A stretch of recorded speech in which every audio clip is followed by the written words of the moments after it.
prends ta place. Dans nos vies, prends ta place. Ce matin, prends ta place. Que tous les autres noms disparaissent, que la maladie disparaisse, que tout ce qui ne t'honore point dans nos vies, dans nos familles, dans ton église disparaisse. Prends ta place et parle à nos cœurs. Prends ta place. Instruis-nous ce matin au nom de Jésus. Amen. Gloire à Dieu. J'ouvre ma Bible ce matin dans Luc, chapitre 8, du 1er au 15e verset. La parabole du semeur. Le dimanche passé, nous avons lu dans la version de Matthieu, chapitre 13. Aujourd'hui, nous prenons la version de Luc. Je commence à partir du premier verset de Luc 8. Ensuite, Jésus allait de ville en ville et de village en village, prêchant et annonçant la bonne nouvelle du royaume de Dieu. Les 12 étaient avec lui et quelques femmes qui avaient été guéries d'esprits malins et de maladies. Marie dite de Magdala, de laquelle étaient sortis 7 démons, Jeanne, femme de Chouza, intendant de Rhodes, Suzanne et plusieurs autres qui l'assistaient de leurs biens. Verset 4. Une grande foule s'étant assemblée et des gens étant venus de diverses villes auprès de lui, il dit cette parabole.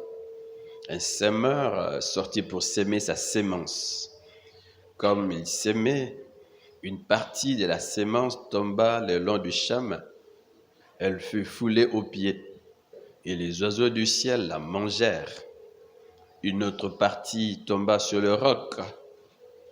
Quand elle fut levée, elle sécha, parce qu'elle n'avait point d'humidité. Une autre partie tomba au milieu des épines. Les épines crurent avec elle et l'étouffèrent. Une autre partie tomba dans la bonne terre. Quand elle fut levée, elle donna du fruit au centuple.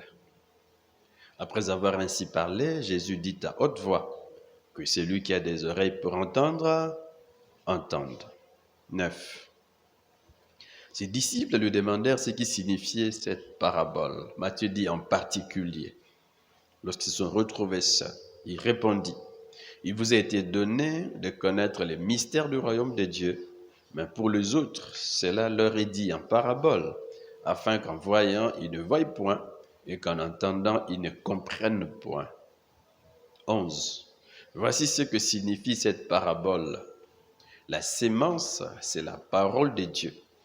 Ceux qui sont le long du chemin, ce sont ceux qui entendent, puis le diable vient et enlève de leur cœur la parole, de peur qu'ils ne croient et soient sauvés. Ceux qui sont sur le roc, ce sont ceux qui, lorsqu'ils entendent la parole, la reçoivent avec joie. Mais ils n'ont point de racines, ils croient pour un temps, et ils succombent au moment de la tentation. Ce qui est tombé parmi les épines, ce sont ceux qui, ayant entendu la parole, s'en vont et la laissent étouffer par les soucis, les richesses et les plaisirs de la vie, et ils ne portent point de fruits qui viennent à maturité. Ce qui est tombé dans la bonne terre, ce sont ceux qui, ayant entendu la parole avec un cœur honnête et bon, la retiennent et portent du fruit avec persévérance. Amen. Au fait, Jésus se présente comme un semeur, un vrai semeur. Il ne sème pas les graines naturelles. Non, il sème. Au fait, c'est la parole de Dieu, la bonne nouvelle du royaume de Dieu qu'il sème. Il la sème par la prédication. Il la sème aussi par l'enseignement. Il y a une différence entre les deux, entre la prédication, où l'on proclame l'évangile, et l'enseignement où l'on instruit, l'on veut faire passer quelqu'un du point A vers un point B. Jésus sème par la prédication, il sème par l'enseignement. De manière générale, Marc soutient que Jésus prêchait, enseignait et guérissait, les trois aspects du ministère de Jésus. Il sème la parole, il la sème de ville en ville. Il n'est pas positionné quelque part, mais il va partout, de ville en ville et de village en village. La Bible soutient qu'il allait de lieu en lieu. Il s'est déplacé, il allait vers les gens, il cherchait le perdu. Il n'attendait pas que les gens viennent vers lui. Lui aller vers eux, c'est là sa mission. Vous voyez, il est fidèle à sa mission. Fidèle à sa mission. Et partout où il allait, de grandes foules s'assemblaient autour de lui. Et des gens des grandes villes, de diverses villes venaient auprès de lui pour l'écouter. Des hommes, des femmes, des enfants, des jeunes, des vieux, des riches, des pauvres. Tous venaient pour l'écouter. Et si on lit bien cette parabole, on va se rendre compte que Jésus le groupe en deux. C'est vrai, beaucoup me suivent, de foule et de foule viennent derrière moi, surtout que Jésus était devenu populaire. Vous savez, Jésus a connu un temps où il était caché, il n'était pas connu. Il est dans sa famille, auprès de ses parents, il grandit, il n'était pas connu. Non. Mais après, il a connu un temps de popularité. Popularité. Des gens venaient de partout pour l'écouter, même pour se faire guérir. On voit déjà ici que c'est aussi pendant la période de popularité, avant d'entrer dans la troisième et dernière période où il a commencé à se cacher. Se cacher à cause de la mauvaise réaction, n'est-ce pas, des gens à son égard. On en parlera. Des gens donc le suivent. Jésus va le grouper en deux. Le premier groupe est constitué de ceux en qui la parole qu'il prêche, qu'il enseigne, porte du fruit. Des gens qui reçoivent favorablement sa parole, qui se laissent instruire par lui, qui l'appliquent dans leur vie et en qui cette parole porte du fruit. Et le second groupe, c'est celui de ceux en qui la parole ne porte aucun fruit ou porte du fruit, mais du fruit non durable. Des fruits, comme Luc dit ici, qui n'arrivent pas à maturité. Vous voyez ces deux groupes. Parlons du premier groupe. Il s'agit donc de ceux en qui la parole porte du fruit. C'est ce que nous voyons au verset 15. La parole porte du fruit en eux. Ceux qui ressemblent à la sémence tombée dans la bonne terre. Ceux qui, ayant entendu la parole avec un cœur, Luc dit un cœur honnête, un cœur bon. Ceux qui retiennent la parole qui est prêchée. Retenir, j'écoute et j'applique. Je ne m'arrête pas au niveau seulement d'écouter, puis je vais tout oublier. Vous savez que c'est aussi facile d'oublier lorsque je n'écris pas tout ce que Dieu nous dit dans sa présence, lorsque je prie moi-même, lorsque Dieu m'ouvre le cœur dans ma vie de prière, mes temps de communion avec Dieu. Tout ce que Dieu me révèle, si je ne les écris pas, je vais les oublier. Dans sa présence, dans sa maison, lorsqu'on nous prêche, tout ce que nous n'écrivons pas aussi, nous l'oublions facilement. Ce que nous ne retenons pas, que nous n'appliquons pas sur le champ, aussi nous l'oublions. Nous l'oublions. On dit des maris qui le retenaient dans son cœur, tout ce que le Seigneur lui disait. Toute le fois que l'ange venait vers elle, que Dieu lui parlait, elle écrivait cela. Elle écrivait, elle retenait. Donc on voit, les premiers groupes, ce sont des gens qui ont reçu la parole.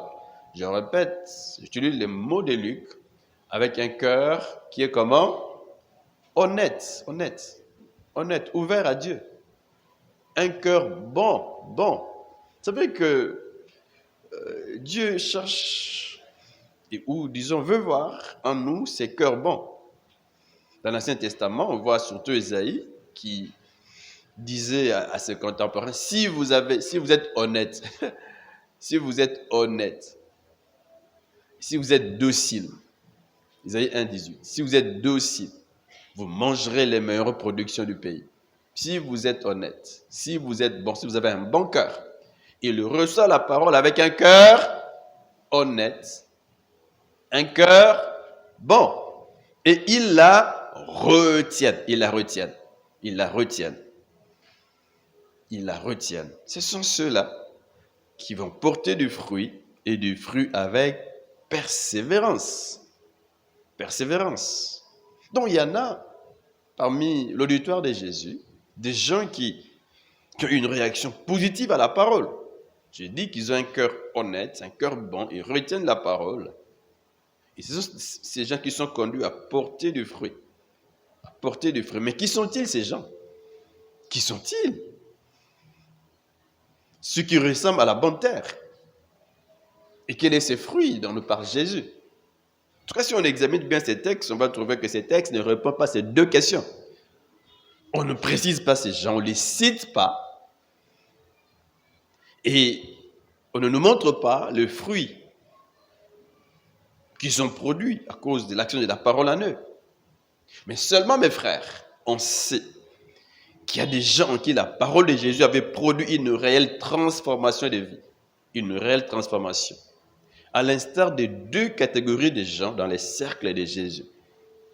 On le trouve dans ces textes, du 1er au 4e verset, ou même au 3e, dans les cercles de Jésus, du 2e au 4e verset. Luc note deux éléments. Le premier, c'est que il s'était attaché à Jésus quelques femmes qui avaient été guéries d'esprits malins et de maladies. Ah, vous voyez, la première catégorie des gens qui ont produit du fruit, des gens qui sont autour de Jésus, et même dans les cercles de Jésus, on note d'abord les femmes.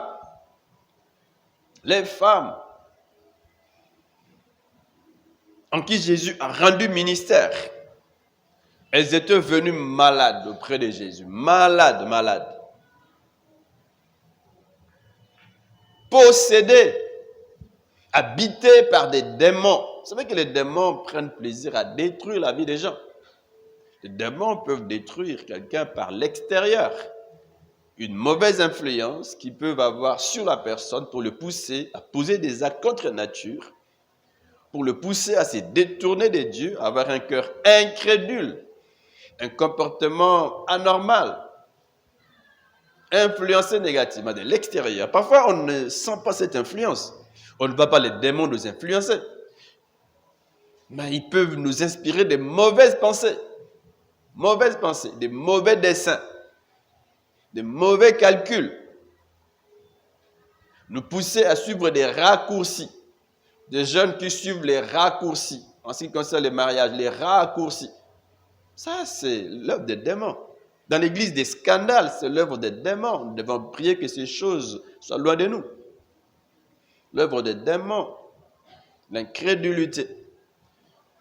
Il peut pousser les enfants à se rebeller à leurs parents. En tout cas, si vous êtes rebelle à votre mère, à votre père, sachez que c'est l'œuvre des démons.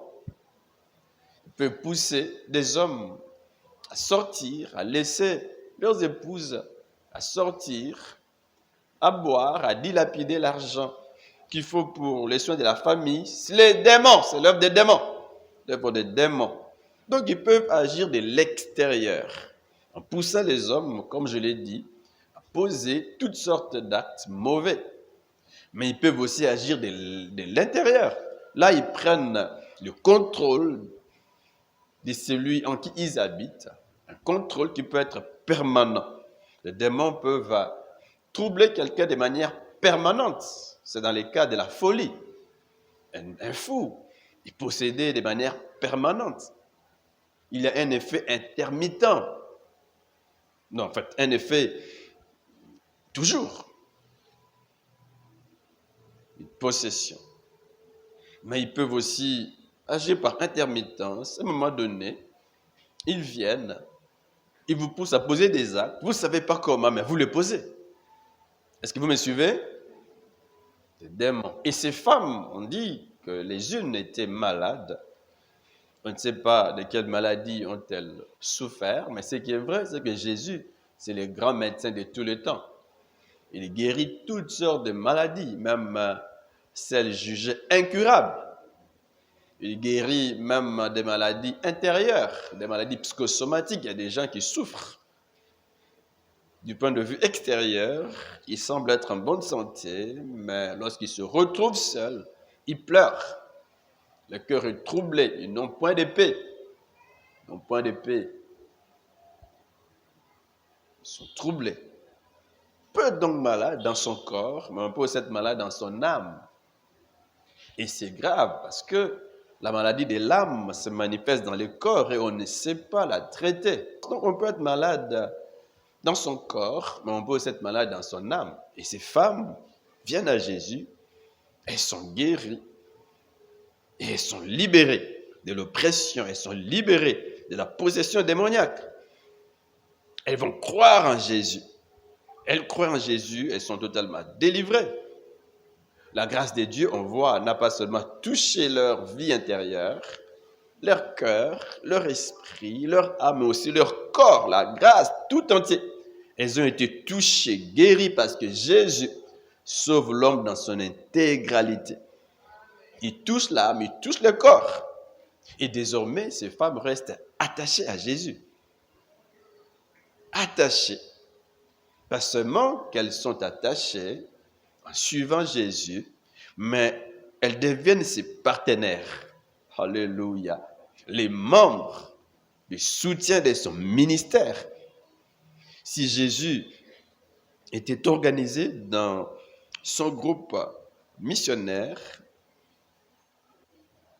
si Jésus pouvait avoir un financier, Judas, eh bien c'est parce que, entre autres, il y avait des femmes qui les soutenaient, des partenaires fidèles, constants, toujours à côté de Jésus pendant tout le temps de son ministère. Elles sont là. Leur cœur est touché, leur corps touché, leur poche aussi touchée. La Bible dit qu'elles assistaient Jésus de leurs biens. Une autre version dit avec l'argent, elles aidaient Jésus et ses disciples. On peut noter ces triple attachements de ces femmes. Ils étaient attachés, un, à la prédication de Jésus. Elles ont cru en lui. Ils ont cru en son message qui a transformé leur vie. Deuxième attachement, au fait, ils se sont attachés à la personne de Jésus. Elles aimaient Jésus. Elles aimaient ses disciples. Troisième attachement, elles étaient attachées à son ministère. Elles soutenaient son ministère. Un triple fruit magnifique. Vous voyez, il y a le fruit de la transformation dans leur vie, mais il y a aussi ces fruits du soutien de l'œuvre de Dieu dans ces femmes. Elles rencontrent Jésus, elles rencontrent la parole et la parole produit ses fruits. Il y a une transformation et il y a un attachement à son ministère au point de les soutenir de leur bien. Est-ce que vous êtes avec moi? Et on peut ici noter ces deux observations. La première, c'est qu'on voit que le Seigneur ne sauve pas, je l'ai déjà dit, pas seulement l'âme, mais aussi le corps. J'ai dit qu'il nous guérit de nos maladies et il nous délivre des chaînes de Satan et des démons. Et j'ai prié que ce matin, que Dieu agisse au milieu de nous pour guérir et pour libérer librement. La seconde observation, c'est que lorsque le cœur est attaché au Seigneur, la poche aussi suit. Parfois, nous ne donnons pas parce que notre cœur n'est pas encore attaché à Dieu. Ces femmes se sont attachées à Jésus, leur cœur s'est tourné vers le Seigneur et leur poche également. Elles soutiennent Jésus. Elles soutiennent Jésus. Et c'était des femmes de distinction. Des femmes de distinction. On cite leur nom dans Luc. Donc c'est un peu la première catégorie des gens en qui la parole a porté du fruit. Et Jésus se réjouit, se réjouit. Il n'y a pas que ces femmes. Luc note aussi que c'était attaché à Jésus les 12, les disciples de Jésus. Dans Luc 22, 28, c'est peu de temps avant la mort de Jésus, il va leur dire, vous, j'aime ces textes, vous êtes ceux qui avez persévéré avec moi dans mes épreuves. Vous êtes ceux qui avez persévéré. Nous avons commencé la marche ensemble. Vous savez que Jésus les a choisis au début de son ministère. Ils ont marché ensemble et il dit, vous avez persévéré avec moi dans mes épreuves. Parole de vie dit, vous êtes restés avec moi quand on était contre moi. Contre moi. Parce que bientôt ici, Jésus va passer pendant cette période d'obscurité. C'est vrai, obscurité, il est connu, après il se cache. Parce que beaucoup s'étaient dressés contre lui. Nous avons dit, je vais y revenir le dimanche prochain, le dimanche passé, nous avons dit que ici, Jésus, c'est une réponse ou une attitude qu'il adopte par rapport aux attaques qu'il commence à recevoir des uns et des autres. Et il dit aux disciples, vous êtes restés avec moi quand on était contre moi. Les disciples, les 12 qui étaient avec lui. Le fruit que la parole du Seigneur a produit en eux, dans les disciples, était manifeste dans les 4 cas présents, dont j'aimerais que nous puissions parler. Dans les premiers cas, lors de leur appel, j'ai dit qu'il y a des femmes en qui la parole a produit du fruit. Nous devons nous aussi nous laisser toucher par la parole pour répondre comme ces femmes. L'attachement au Seigneur, une vie transformée, mais aussi le soutien au ministère de Jésus, 2 fruits importants qu'on trouve dans ces femmes. Et avec les disciples, ils ont persévéré, mais de manière générale, c'est dans les 4 cas, ici, qu'on voit comment la parole a produit du fruit. J'ai dit, les premiers cas, c'est lesquels? C'est lors de leur appel. Jésus a appelé ses disciples en leur disant, suivez-moi. Matthieu 4, 19. Suivez-moi, je vous ferai pécheurs d'hommes. Suivez-moi et je ferai de vous des pécheurs d'hommes. Un appel particulier. Suivez-moi. Mais comment ont-ils réagi? Est-ce qu'ils ont refusé? Comment? Matthieu 4, 20 à 22 répond à cette question. Pour Simon et André, il est dit, ils abandonnèrent aussitôt leur filet et les suivirent. C'est dans leur lieu du travail que Jésus les appelle. Ce sont des pêcheurs de poissons. Ils abandonnent aussitôt leur filet et suivent Jésus. Au sujet des fils des Zébédée, Jacques et Jean, il est dit, et aussitôt, ils laissèrent leur barque, quittèrent leur père et les suivirent. Magnifique. Remarquez ces mots, aussitôt, aussitôt. C'est-à-dire tout de suite, sans contester. Il n'y a pas d'obstacle. Ils abandonnent tout. Le travail n'était pas un obstacle. Les affaires familiales, pas un obstacle. L'entreprise familiale, dans les cas de Jean et de Jacques, pas un obstacle. Ils abandonnent tout parce que les disciples étaient appelés à tout abandonner. Même les affaires familiales, ce sont des vrais disciples. Même les affaires familiales. Aussitôt. Ils n'ont pas été indifférents à l'appel de Jésus, non. Ils n'ont pas été indécis. Notez bien ces éléments et ces mots, parce que nous allons y revenir la semaine prochaine. Ils ne sont pas indifférents, ils ne sont pas indécis. Ils abandonnent tout, aussitôt.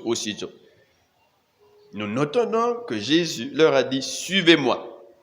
Ça signifie quoi? Il leur invite à entrer dans une relation de disciples avec lui. Il les invite à devenir ses disciples. Et ces gens ont compris. C'est pour ça qu'ils ont tout quitté. J'ai dit que lorsqu'on reçoit l'appel à être disciple, on se sépare de tout. Même des affaires familiales. On se sépare.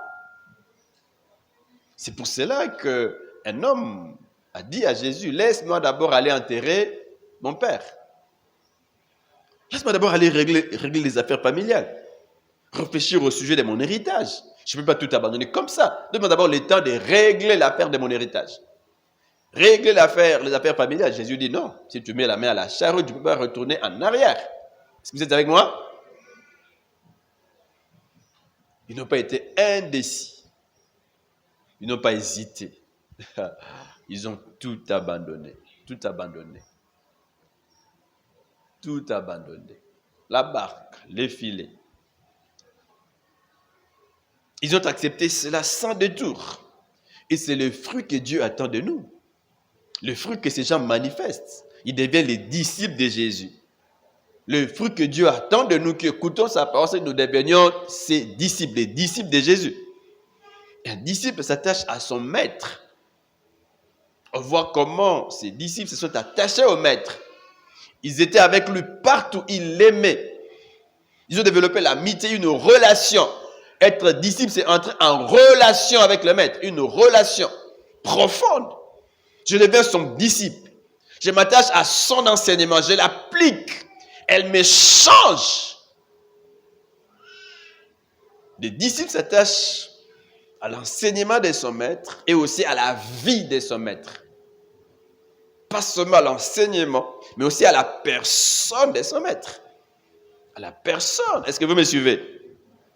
J'ai dit qu'ils étaient attachés à Jésus, ils le suivaient partout, ils l'aimaient, ils étaient attachés à son enseignement, ils aimaient écouter son enseignement. Ils écoutaient, ils pratiquaient. Et on voit dans cette parabole quelque chose qui se passe. Est-ce que vous me suivez? Quelque chose qui se passe. Les disciples voient Jésus enseigner, en tout cas, ils sont même étonnés. Il enseignait clairement, librement, même sans se cacher, mais maintenant les choses changent. Il enseigne en parabole. Il quitte la synagogue, il vient vers la mer et il prêche. Comment prêche-t-il en parabole? Les disciples sont étonnés. Ils disent, mais comment leur parlais-tu en parabole? Première question. Mais deuxième question. Pendant que Jésus enseignait, ils n'avaient rien compris. Mais en privé, il pose la question à Jésus. Et c'est ce qu'il faisait, toujours en privé. Lorsque Jésus enseignait en public, mais lorsqu'ils se retrouvaient ensemble dans les cercles restreints, il leur expliquait tout ce qu'il enseignait. Et ils ont besoin que Jésus leur explique l'essence de la parabole. Vous voyez, ils étaient assoiffés de la parole de Dieu. Explique-nous, maître, explique-nous. Donc, ce sont des disciples qui s'attachent au maître, qui s'attachent à son enseignement. Son enseignement. Est-ce que vous me suivez? Attachons-nous au maître, attachons-nous à l'enseignement. Et des gens, on dit aussi qu'un disciple est prêt à mourir pour son maître. On voit comment ces gens d'ailleurs sont morts. Ils ont accepté la mort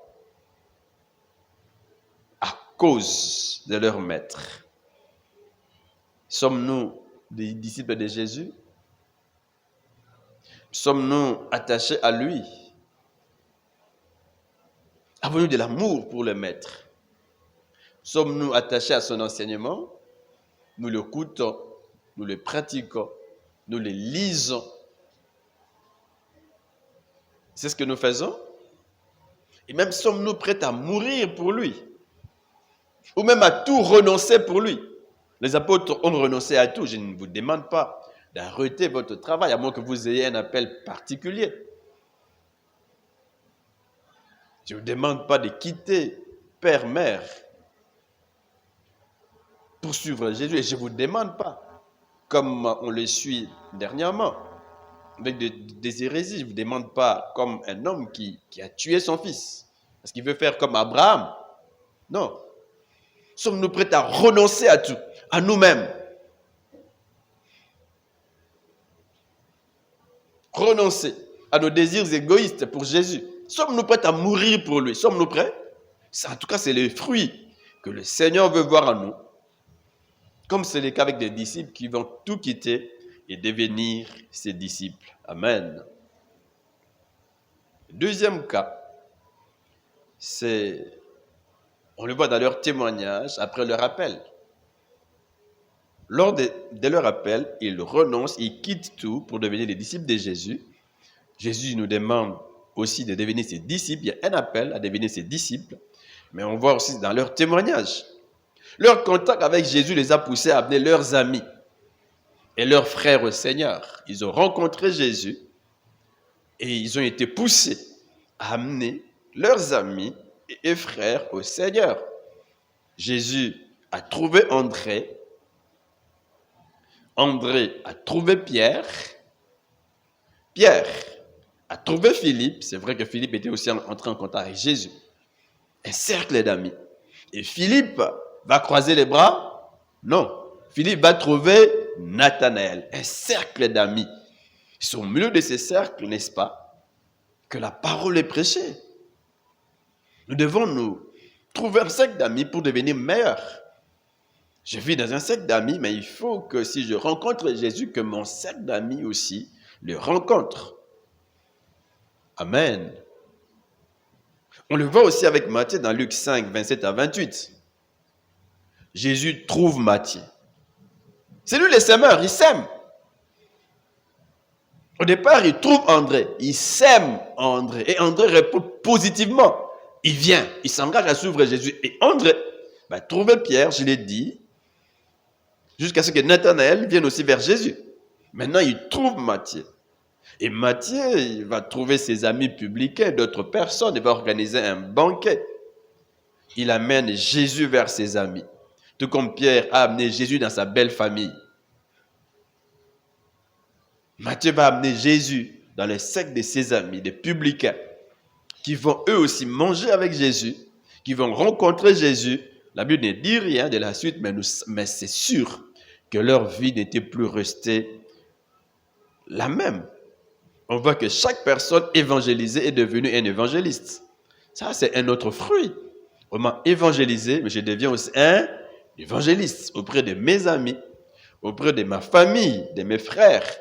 Est-ce qu'on ne peut rencontrer le Seigneur et les garder pour soi? Impossible. Il y a toujours un feu qui brûle, qui nous pousse à partager Jésus à nos amis, ceux avec qui nous étudions, ceux avec qui nous vivons dans un même quartier, à partager Jésus même dans nos familles. Chacun des disciples a rendu témoignage de Jésus auprès de ses amis et membres des familles. Rendons aussi, mes frères, témoignage de Jésus auprès de nos amis, auprès de nos membres de famille. Quelqu'un a dit ceci: nous n'avons pas accompli notre tâche jusqu'à ce que nous ayons conduit les gens à Christ. Moi-même, je suis conduit à Jésus, mais après, je dois conduire les autres à Jésus. Je ne m'arrête pas là, jusqu'à ce que nous ayons conduit les gens à Christ, que nous les ayons aidés à parvenir à la maturité, 3, rendus capables de se reproduire à leur tour. Moi-même, on le voit dans les apôtres. Jésus les touche, eux aussi touchent d'autres. Ne soyez pas les seuls à être touchés par la parole. La parole vous a touché, cette parole doit produire du fruit. Le fruit dans ce sens ici, c'est qu'elle va vous pousser à vous tourner vers les autres, à amener Jésus vers les autres ou les autres vers Jésus. Mais je ne m'arrête pas là. Je continue à suivre ces gens jusqu'à ce qu'ils atteignent la maturité. Je les invite à venir avec moi à l'église ou à vivre dans l'église et je les aide aussi à leur tour à se reproduire. On m'évangélise, j'évangélise aussi. Vous êtes avec moi? On m'a gagné, je gagne d'autres. On me gagne, nous devenons 2. Moi, je gagne un autre, nous devenons 3. Le troisième gagne un quatrième, mais pendant ce temps, je continue aussi à gagner. Et le cercle des disciples de Jésus s'élargit. À l'école, en famille, dans les quartiers, partout. Amen. Un autre fruit, on le voit dans leur caractère. Dans leur caractère. Troisième cas. Dans leur caractère, dans leur habituelle manière d'agir, de parler, de s'habiller, leur manière habituelle d'être. Tout a changé. Leur façon de penser a changé. On va voir plus tard qu'ils vont commencer à penser comme Jésus, à parler comme Jésus. C'est intéressant, mes frères, de pouvoir dans notre vie avoir les cœurs de Jésus, les cœurs, un cœur compatissant, un cœur tourné vers la mission, tourné vers le Père, un cœur d'amour. On a les cœurs de Jésus, on a les pensées de Jésus, ou son caractère, on pense comme Jésus. On vit comme lui, une vie d'humilité. Un caractère transformé. Et on voit cela dans les caractères des apôtres. Au fait, mes frères, ils n'étaient pas parfaits, surtout lors de leur appel. Les apôtres n'étaient pas parfait. Mais dans leur contact avec Jésus, leur caractère a été taillé. On voit par exemple Matthieu qui était un péager, un publicain. Un publicain, c'est un agent de douane. Un publicain travaille pour le camp de Romains. Un publicain vit dans la fraude, vit dans les vols. Et les publicains étaient haïs des Juifs à cause de cela. Haïs. On les qualifiait déjà de mauvaise vie. En tout cas, si vous le lisez dans la Bible, qu'on parle déjà de mauvaise vie, eh bien, il s'agit entre autres des publicains, des voleurs. Des voleurs qui exagéraient même des taxes. Les surplus étaient pour eux. Exagérés. Ça, c'est Matthieu. Ça, c'est Matthieu. Mais son contact avec Jésus a changé sa vie. Ce n'est plus ces voleurs avec des surtaxes. Non. Sa vie a changé. A changé. Amen. Jacques et Jean, on ne connaît pas très bien leur vie, leur caractère avant, mais on peut noter dans Luc 9, 51 à 56, qu'ils vont demander à Jésus s'il était possible qu'il envoie le feu, consumé des Samaritains qui avaient refusé, n'est-ce pas, à Jésus un logement au milieu d'eux. Jésus veut loger au milieu d'eux, les Samaritains refusent. Jean et Jean demandent à Jésus de leur envoyer le feu. Le feu, basika, moto qui était là-bas. Jésus dit, vous ne savez de quel esprit vous êtes animés. Car les fils de l'homme sont venus non pour perdre les âmes des hommes, mais pour les sauver. Un cœur rempli de haine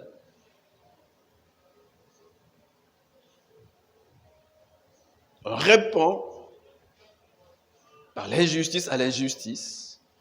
On leur envoie le feu et Jésus dit non, non. On voit déjà qu'ils ont un caractère, un mauvais caractère. Ils manquent d'amour, ils manquent de compassion. De compassion.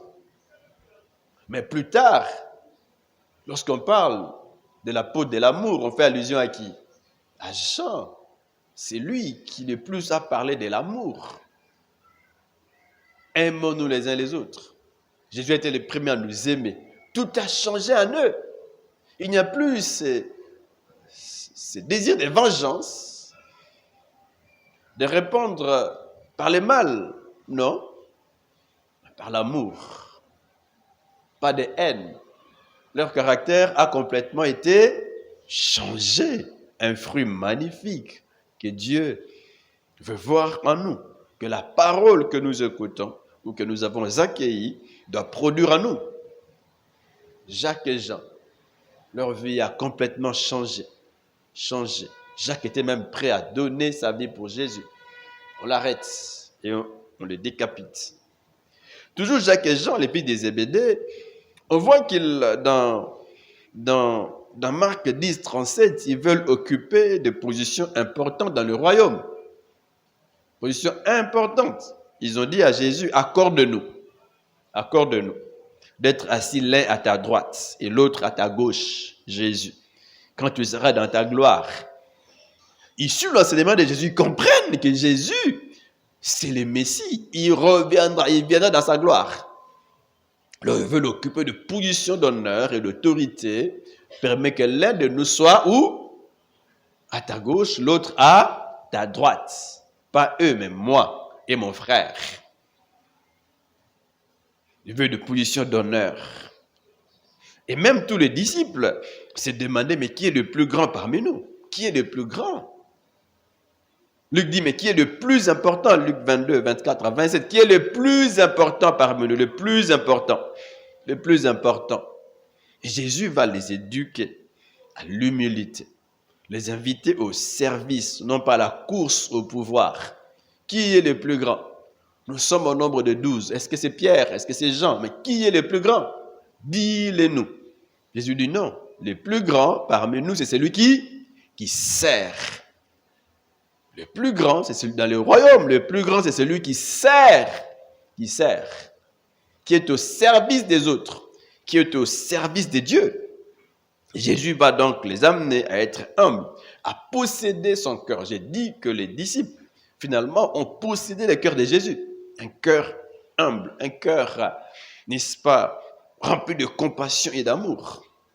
Vous savez, mes frères, que parmi nous ici, chacun est important là où Dieu l'a placé. Parce que même dans l'église, dans les départements, on peut aussi se demander, mais qui est le plus grand?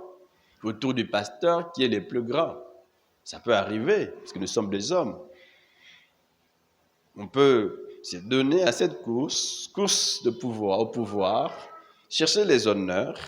Mais j'ai dit, mes frères, que le plus grand, ou disons le plus important, ou disons chacun est important là où Dieu l'a placé. Il y a des choses que vous êtes appelés à faire que quelqu'un d'autre ne peut pas le faire. Vous êtes important là où Dieu vous a placé. Sois seulement à ta place et joue bien ton rôle. Et aux yeux de Dieu, tu seras important. Vous êtes avec moi? On voit Paul et Apollos qui, à un moment donné, ont travaillé ensemble. Paul n'est pas Apollos. Apollos n'est pas Paul. C'est vrai qu'Apollos était un grand docteur. Un homme versé dans les Écritures. Un enseignant. Mais Paul l'était aussi. Mais Paul n'était pas Apollos, parce que les chrétiens commençaient à se demander, mais qui est le plus grand? Certains se disaient de Paul, d'autres d'Apollos. On est divisés. Mes frères, ne soyez pas divisés autour des serviteurs. Moi, je suis d'eux. Moi, je suis d'eux. Nous sommes tous des Jésus. Jésus. Que personne ne nous divise. Même dans les départements. Nous avons un seul mot dans les départements. On n'est pas divisés. Je suis d'eux. Je suis d'eux. Moi, je suis des mamas telles. Je suis des papas tels. Dans les départements. Non, on est tous derrière Mokambi. Et à l'église, on est tous derrière les pasteurs. Avec une seule vision, celle que nous avons reçue de Dieu. Est-ce qu'on est ensemble? Pas de division. Personne n'est plus important que l'autre. On est important là où Dieu nous a placés. L'important, c'est que je me retrouve, que je sois là où Dieu m'a placé. Et que je joue bien mon rôle. Paul n'est pas Apollos. 1 Corinthiens 3,6 soutient ceci. Paul a planté. Apollos a arrosé et Dieu a fait croître. Paul a planté. Lui-même, Paul dit ceci, j'ai planté. Moi, j'ai planté. Il y a des églises que j'ai implantées, j'ai commencé. J'ai planté. Apollos a arrosé. Vous voyez, un travail complémentaire. Complémentaire, mes frères. Parmi nous sommes complémentaires. Nous avons des dons différents. Et nous nous complétons.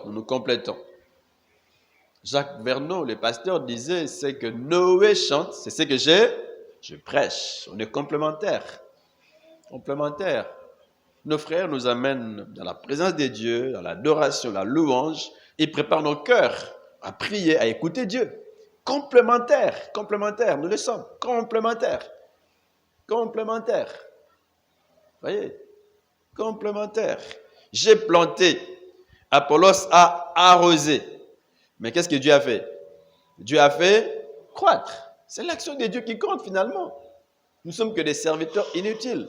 Dieu a fait croître, en sorte que ce n'est pas celui qui plante qui est quelque chose. Ah oui! Ce n'est pas celui qui plante qui est quelque chose, ni celui qui arrose, mais Dieu qui fait croître.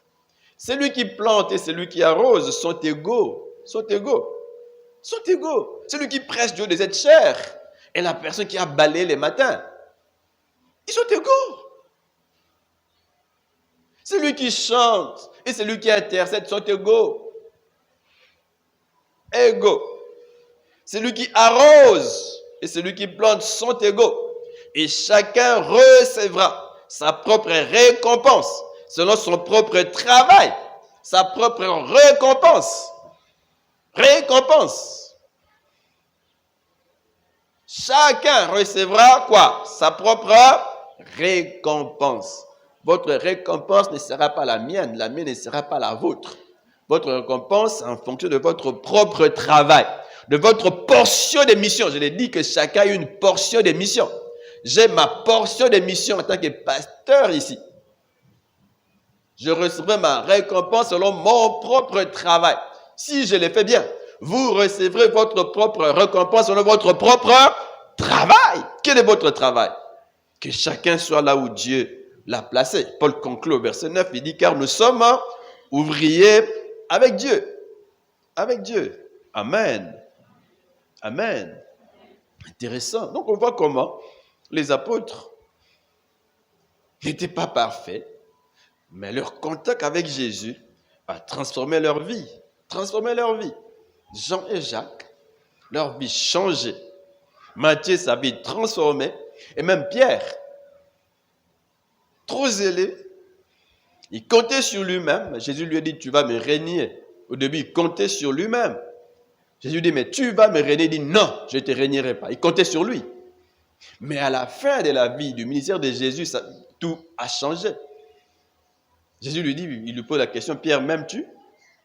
Il dit, tu sais que je t'aime, tu sais. La troisième fois, il pleure même, tu sais.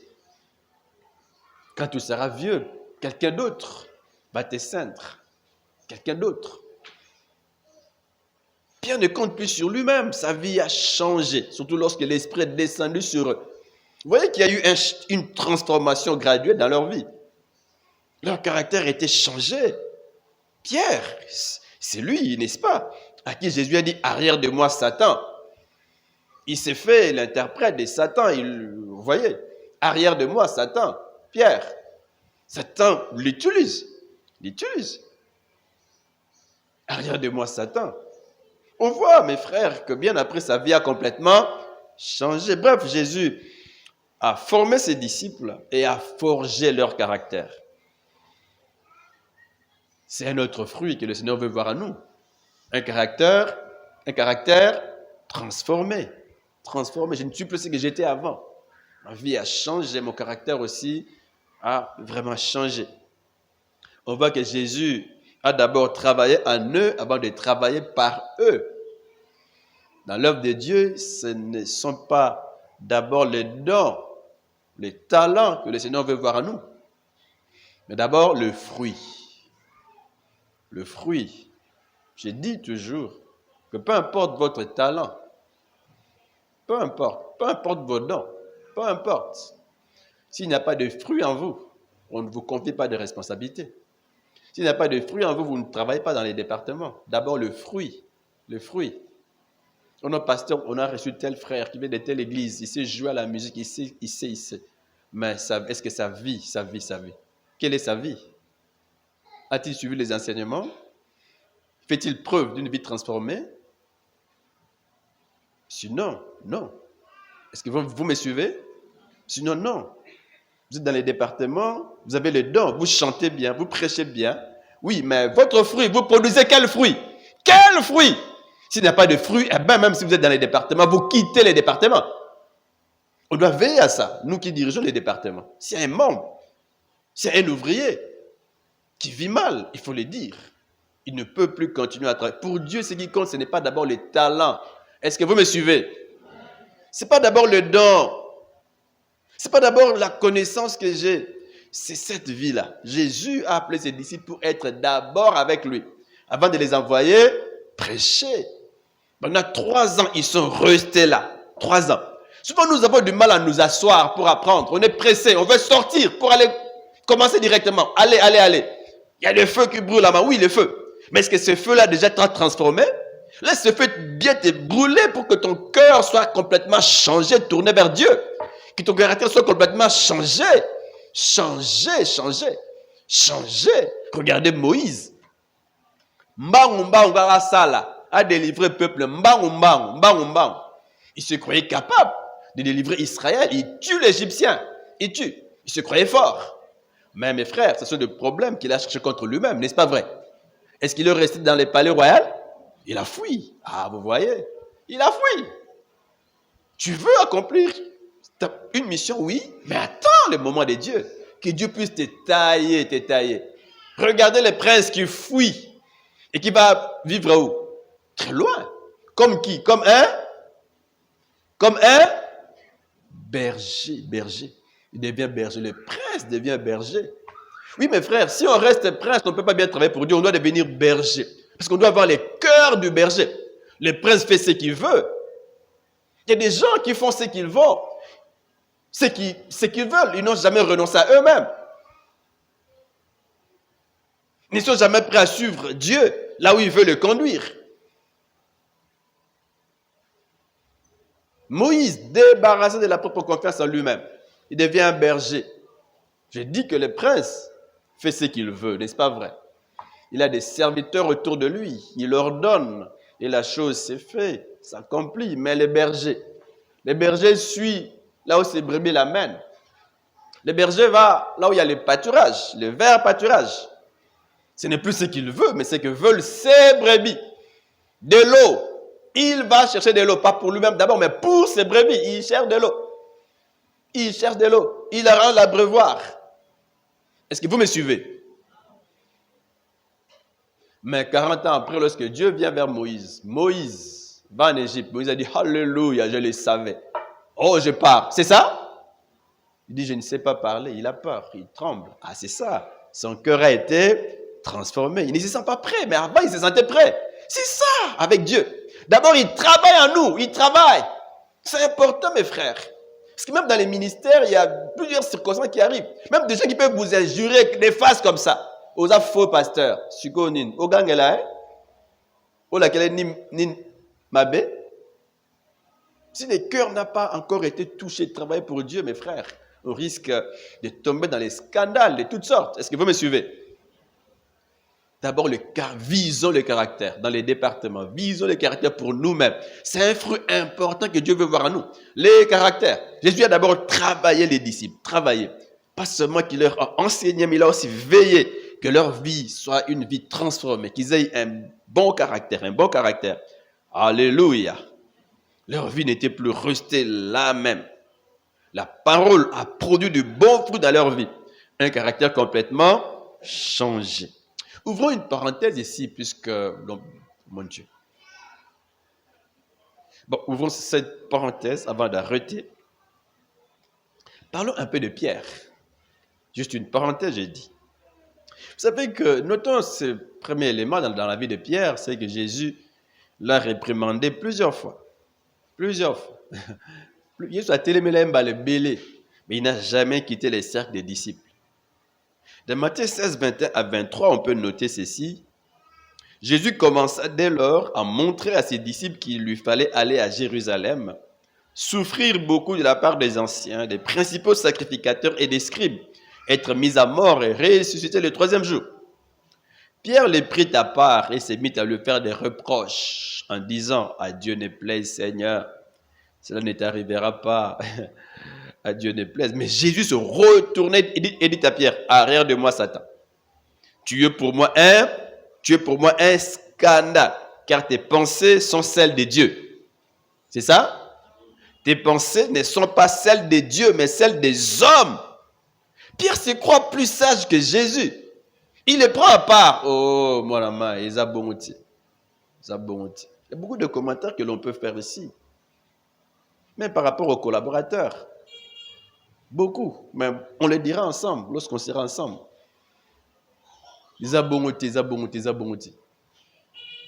Jésus les réprimande, il se retourne et lui dit, arrière de moi Satan, tu es pour moi un scandale.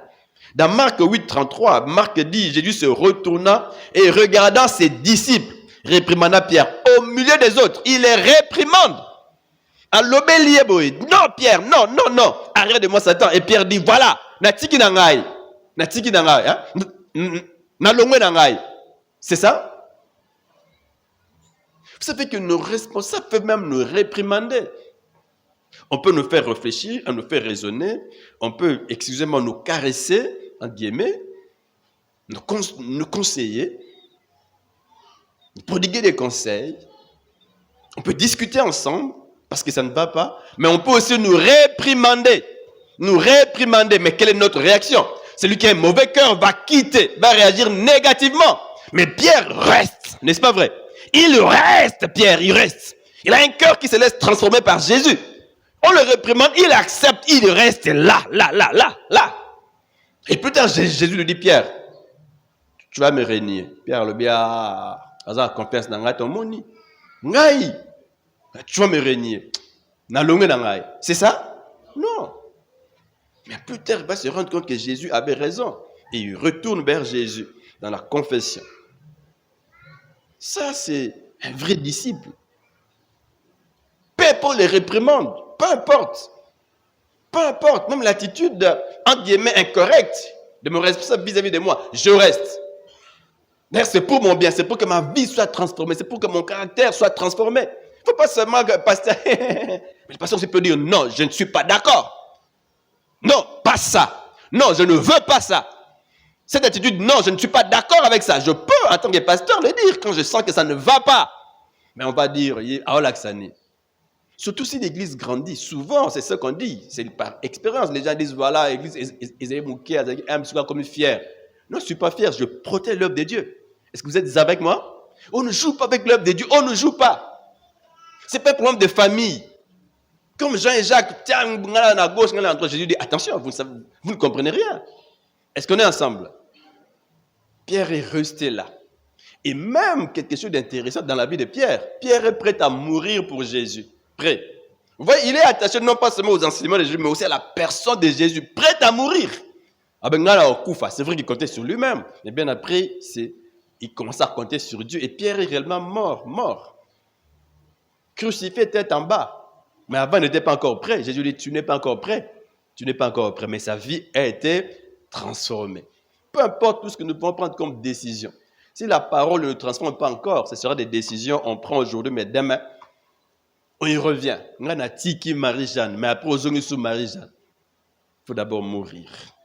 Pierre maintenant est prêt, mais c'est après. Prêt à mourir, on vient arrêter Jésus. Qu'est-ce que Pierre a fait? Comment Pierre a-t-il réagi? Oui, il prend la machette. Il avait dit, la machette est en haut. Les jours, l'heure du dernier repas, Jésus dit, qu'avez-vous? On a une machette. Il marchait avec ça. Je ne sais pas, je pense qu'il l'a caché. Et ce jour-là, il la sort. Il coupe l'oreille du serviteur de ses chefs juifs. Jésus dit, non, remets. Il est prêt à se sacrifier pour Jésus. C'est ça les disciples. C'est ça les disciples. Prêts à se donner et même à mourir pour Jésus. Bref, leur vie a été impactée et leur caractère complètement changé. Un quatrième élément, on n'en parlera pas, on voit cette transformation, ce fruit dans l'accomplissement de leur mission. Ils sont sortis, ils ont évangélisé 12 personnes qui sortent, mais qui vont bouleverser le monde. On voit après la Pentecôte, Pierre prêche et combien de personnes se convertissent? 3000. Après, c'est 5000. Après, il y a des communautés qui se multiplient. Jérusalem est touchée, Samarie, la Galilée, et même la parole sort de la Palestine. 12 personnes. Vous voyez, un seul terrain sur 4 qui a produit du fruit et du fruit abondant. Peu importe si autour de moi les gens abandonnent Jésus. Peu importe si autour de moi les gens ne veulent pas suivre Jésus, mais que moi-même, je m'engage à suivre Jésus. Et Dieu peut faire avec moi beaucoup de choses. Beaucoup. Seul je suis resté fidèle. Oui, reste fidèle. Par toi, Dieu peut faire des grandes choses. Un seul cœur qui se tourne vers Jésus peut produire du fruit abondant, au point que des hommes et des femmes et des serviteurs sortent par ton ministère. Est-ce que vous êtes avec moi? Votre famille transformée. Je suis le seul à ma famille, oui. Reste le seul, mais travaille pour Dieu. Et tu ne resteras plus le seul après des années. D'autres personnes vont te suivre. À partir de toi, Dieu peut faire des grandes choses. 3 terrains qui ne produisent pas, mais un seul a produit du fruit abondant. D'autres ne suivent pas dans les départements. Ils ne sont pas fidèles. Moi, je reste fidèle. Dieu peut faire avec vous beaucoup de choses pour l'église. Vous pouvez produire du fruit abondant. Il y a aussi des gens peut-être qui, jusque-là, ont travaillé pour le Seigneur et ont l'impression qu'il n'y a pas de fruit. Continuez. Une seule personne qui peut être sauvée par votre ministère, par lui, beaucoup d'autres peuvent venir. Amen. Bref, 2 catégories de gens. Les uns reçoivent la parole et cette parole produit du fruit en eux. Les autres, non. On a parlé de ceux en qui la parole a produit du fruit. Dans ces gens-là, il y a ceux qui étaient autour de Jésus. Il y a des femmes, leur vie changeait. Il y a des apôtres, leur vie changeait. Ils reçoivent Jésus. Il y a une vie complètement transformée. Il y a le caractère qui est transformé, oui. Ils se donnent à la mission. Il y a aussi la poche qui est transformée en soutien. C'est ce des fruits que le Seigneur veut voir en nous. Ils deviennent des disciples et des vrais disciples de Jésus. Amen. La parole a-t-elle de la place dans votre cœur? Comment répondez-vous à la parole? Vous êtes de la première catégorie des gens qui ont reçu cette parole ou de la seconde catégorie, le deuxième groupe. Que Dieu nous aide à faire partie du premier groupe, à l'instar des femmes qui ont suivi Jésus, à l'instar des 12 apôtres, et Dieu sera glorifié. Amen. Est-ce qu'on peut prier le Seigneur? Prions librement, chacun pour sa part. Où êtes-vous? Où êtes-vous? Où êtes-vous?